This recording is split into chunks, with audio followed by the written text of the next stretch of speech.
Who Will Cry When You Die by Robin Sharma. 3. Maintain your perspective.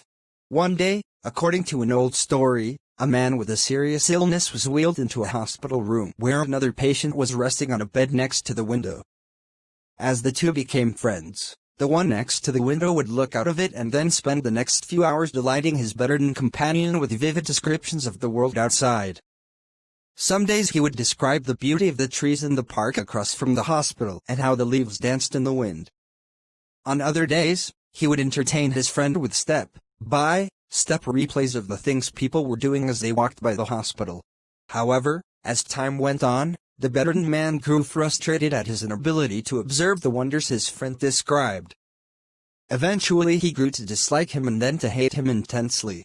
One night, during a particularly bad coughing fit, the patient next to the window stopped breathing. Rather than pressing the button for help, the other man chose to do nothing. The next morning the patient who had given his friend so much happiness by recounting the sights outside the window was pronounced dead and wheeled out of the hospital room. The other man quickly asked that his bed be placed next to the window, a request that was complied with the attending nurse.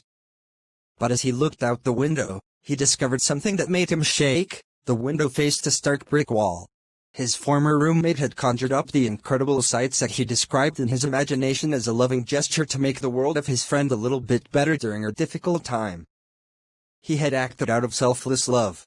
This story never fails to create a shift in my own perspective when I think about it. To live happier, more fulfilling lives, when we encounter a difficult circumstance, we must keep shifting our perspective and continually ask ourselves, is there a wiser, more enlightened way of looking at this seemingly negative situation?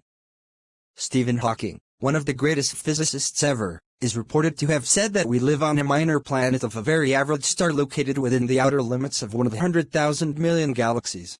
How's that for a shift in perspective? Given this information, are your troubles really that big?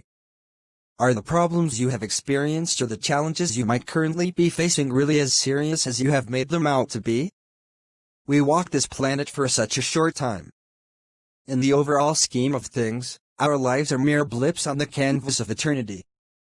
So have the wisdom to enjoy the journey and savor the process.